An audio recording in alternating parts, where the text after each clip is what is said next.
Nous allons maintenant remettre un prix particulier, le prix UNECTO du train touristique.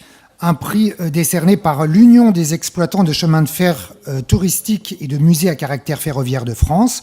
Je demande tout de suite à son président Claude Steinmetz de venir me rejoindre. Je vous en prie. C'est vous qui allez nous expliquer en quoi consiste ce prix, quel est le critère, qu'est-ce que vous récompensez finalement, qui est le gagnant. Merci à vous. Donc effectivement, dans la vie, on peut avoir plusieurs casquettes. Il se trouve qu'il y a des week-ends. Donc je suis également président des chemins de fer touristiques. Les chemins de fer touristiques en France, c'est 100 réseaux, 100 associations pour l'essentiel, mais pas que des associations. Il y a également des groupes industriels. C'est 1200 km de voies entretenues pour l'essentiel par des bénévoles. C'est plus de 200 engins à traction. C'est 3000 personnes. Et c'est 3 millions de touristes qui, chaque année, prennent ces chemins de fer touristiques. Tout cela, naturellement, en sécurité, c'est nécessaire de le dire, et avec ce qu'on appelle le coût panier.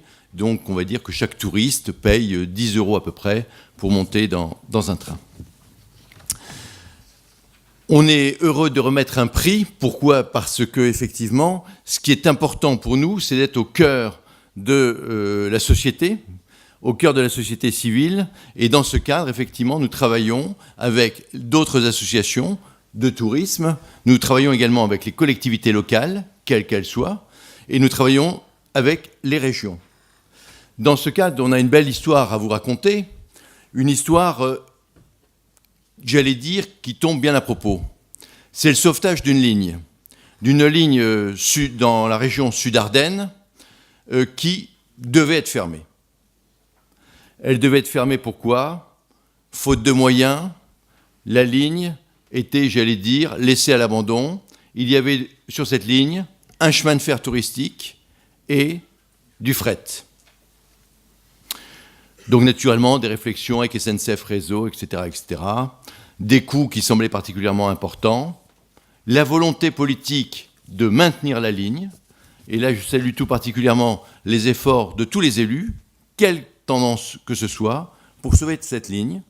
Au niveau de la région, mais pas que de la région, les élus locaux ont porté cette ligne. Et aujourd'hui, j'ai le plaisir de vous dire qu'en juillet 2019, cette ligne sera réouverte. Il y aura du chemin de fer et il y aura 3000 camions de moins sur les routes.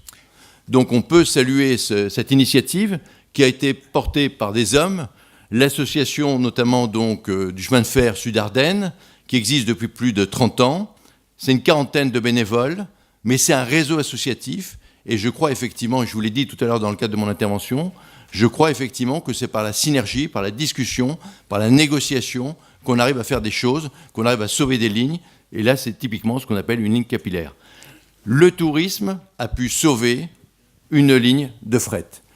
J'engage effectivement les collectivités locales à poursuivre le travail qui a été mené. Je remercie la région Grand Est qui a posé sur la table 390 000 € pour sauver la ligne, qui a été suivie compte tenu de cette volonté par l'État, qui en a posé 500 000, plus d'autres collectivités locales.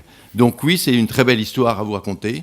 Et oui, je suis très heureux de remettre à M. David Valence, ce soir, un prix. Encore, vous allez me dire, mais oui. David Valence, revenez nous voir donc pour ce grand prix pour la préservation exemplaire de la ligne Amagne-Lucky-Vouziers pour la région Grand Est. Vous avez bien fait de venir. C'est Amagne-Chalrange. Amagne-Chalrange, d'accord. Oui, écoutez, fin 2017, on s'est donné comme objectif à la région de préserver toutes les lignes de fret qui circulaient à la date où on a délibéré pour un dispositif régional de financement. Et je pense qu'on arrivera à tenir cet objectif. Pour nous, la préservation des infrastructures ferroviaires, c'est, sur le plan du fret, c'est un vrai outil de compétitivité.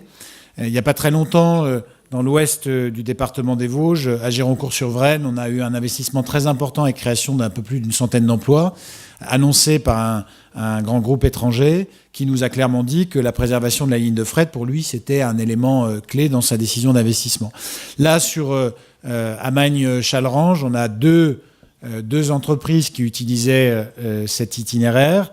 Et puis, effectivement, notamment dans le secteur d'Attigny, un train touristique avec une association vraiment très force de proposition. Je ne dis pas ça parce qu'ils sont peut-être dans la salle, mais même s'ils n'y sont pas, c'est une réalité. On s'était rencontrés à l'initiative d'un parlementaire, Jean-Luc Warsmann, très actif. Et c'est vrai que la région a assez vite dit qu'elle était prête à se mobiliser.